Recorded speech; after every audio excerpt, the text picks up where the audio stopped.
No need for their rules, I break the mold. In my truth I'm bold, I'm a force to behold. My path's mine to choose, my story to tell. In this world, I'll be fabulous, I'll be real. Bitch, I'm fabulous. I'm fabulous, I'm fabulous. I'm fabulous. Bitch, I'm fabulous. The slap revolution. Mood. In the neon-lit chaos of New York City, where ambition wears heels higher than your rent and delusion has its own zip code, there lived a man named Felix Fontaine. Felix wasn't just fabulous, he was cosmically, unapologetically, apocalyptically fabulous. The kind of fabulous that made drag queens weep, pigeons pause mid-flight, and mirrors whisper, "Thank you." He moved through life like a couture hurricane, his wardrobe a solar flare of silk, sequins, and unapologetic decisions. With all that said, Felix had learned of the powers of his slap, and the cost. He now tries to manage the migraines that accompany his gift. He sounds like a high-fashion cat toy, rattling with every step thanks to the Excedrin migraine bottle in his pocket. He didn't walk, he arrived, and rattled. With every step, he gave the sidewalk a reason to exist, and cats a plaything. But beneath the shimmer and sass, Felix held something rare, something divine, a gift, a calling, the slap, open-palmed, wrist-flicked, air-parting, soul-correcting. A slap so precise it could realign chakras, cancel therapy appointments, and bring down the patriarchy with one elegant swing. To be slapped by Felix was not an insult. It was an invitation to evolve, a glittering moment of divine intervention, a reboot in haute couture. And with every soul-correcting swing came his sacred invocation, his gospel in 3 flawless words, "Bitch, I'm fabulous." He didn't listen. For the first time in his life, Felix Fontaine did not listen to his mother. Alta had warned him, "Be careful who you slap." Companion story. The slap heard round the studio, but Felix was in New York now, a city overflowing with moral potholes, and people practically begging to be corrected. And he had the palm of justice. This wasn't about attitude anymore. It was bigger. With every slap something shifted. Not just opinions, reality itself. Skin cleared. Credit scores surged. Calculus was spontaneously understood. A man 3 tables away gasped, "Oh my God, I do love my wife." So, Felix did what any fabulous, power-hungry fashion icon with a disposable income and a beverage in hand would do. He went on a slapping spree. Street walk with purpose, strutting down the sidewalk in a flowy ankle-length coat that whispered secrets with every step. Felix raised his phone without breaking stride. "Hey Siri, remind me to ask for forgiveness later." Siri noted, "Add a footnote, I won't mean it." He pushed open the cafe door like it owed him money. Slap 1. Karen at 120 degrees. His first target? A woman in a coffee shop unleashing a biblical tirade on a teenage barista over the temperature of her oat milk latte. "Excuse me? I asked for 120 degrees, not 121. This is undrinkable. I demand to speak to your..." Slap. Silence. The woman blinked, dazed. Then, with the sincerity of someone who had just watched all her past lives flash before her eyes, she turned to the barista. "I am so sorry. My chakras are upside down. I need to volunteer. Do you think the animal shelter takes walk-ins?" Cecil's shelter. Somewhere, a woman named Karen is brushing a cat and reconsidering every life choice. But that's another story. Felix sipped his iced lavender matcha. "Start there, babe." He fist-bumped the woman. Slap. Bump. Reboot. "I had to do it," he shrugged. "You were running on an outdated operating system. From what I could tell, it was Hate 2.0, possibly stage 9 Trump cancer." A child at the next table stood up and whispered, I just figured out long division." An old woman patted her face. "My wrinkles, gone." In the corner, a group of teens had been watching the whole thing like it was spiritual performance art. One of them stood up, mimicked the motion, a mock slap, a crisp fist bump, a dramatic pause, then threw their hands in the air and yelled, "Reboot!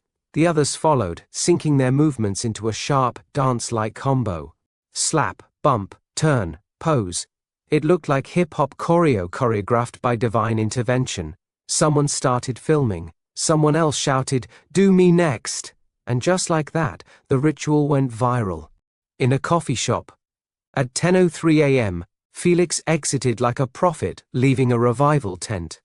Iced lavender matcha in hand, he muttered to Siri that Karen came in with the wrong camera settings. She was giving f4 aperture, ISO 1600, and a shutter speed so slow it looked like she was buffering in real time. Beat her mouth, wide open, just like that f4 lens, shallow, noisy, totally overexposed. And with that, he disappeared into the sunlight like a well-lit moral reset. Siri, would you like me to start a running list of moral corrections? Felix, that was uno. Siri. Slap 2, case study on the subway. Felix didn't slap recklessly. He was a scientist now. On the subway platform, he spotted a man who bulldozed past an elderly woman like she was scenery. He followed. A blind man stood nearby, holding out a cup. The same jagoff reached into his pocket and dropped trash into it. I checked. I needed to believe he was just unaware, a linebacker with no sense of space. But no, a receipt, a candy wrapper. Under his breath, Felix muttered, "He's going to get it." He knelt, gently replaced the trash with folded cash, kissed his own fingers, and slipped the money into the cup. 1 stop, 2 stops, watching, calculating. Then, slap. The man blinked, like his brain had just rebooted. A girl singing on the platform with tragic bedhead and an unreasonably good voice witnessed the moment. If a trash bag had ambition, she was wearing it as what she believed was style. But the slap was like Bluetooth, power and signal zapped in every direction. It hit her too. Somehow, like wig drag magic, her bedhead became a blowout and the trash bag. Suddenly Vera Wang. The next words out of her mouth were, "I just want to be myself, and I want you to love me for who I am. I just want to be myself, and I want you to know, I am my hair." The Bluetooth magic had the chaos and genius of an accidental cocktail created in a dive bar. Felix could barely look away. The man, now helping the elderly woman onto the train, giving up his seat, tipping a saxophonist, smiling at a baby. Felix opened his notes app and tapped in, immediate behavioral shift, and residual kindness burst. One credit scores up 30 points in nearby zip codes. And one woman remembered her bank PIN and her wedding vows. He tapped save with his pinky, like a surgeon finishing a procedure. "Siri," he said, dead serious. "Dose now, baby." The subway lights flickered. Somewhere, a toxic ex apologized and meant it. Slap 3, the Fox News prophet of doom. Felix sniffed the air. "Smell of the day, meat," he muttered. A hot dog cart. He veered, already regretting it. The migraine was coming on hard. His third of the day. His temples throbbed in sync with a street performer's bongo. He was starting to sway, either from the pain or from slapping too many people into their moral awakenings. He'd never rebooted this many egos in one afternoon. He rattled when he walked, not just from sequins but from the Excedrin migraine bottle in his pocket. He sounded like a high-fashion cat toy. He handed a 5 to a kind-eyed street vendor and took a bottle of water. "Keep the change," he said. Then, without reading the label, he pulled out the pills. "It's not crack," he muttered. "Probably." He popped 3. A woman with a cart rolled by and whispered, "The devil's down the block." Felix squinted. "Is he wearing Tommy Hilfiger?" Beat no, suit, microphone, just called me trash. Then came the holy grail of slap-worthy fools. Corner of Fifth Avenue, a Fox News reporter, mid-meltdown, eyes wild, suit screaming privilege. Obama won't show his gift certificate because he's a Muslim.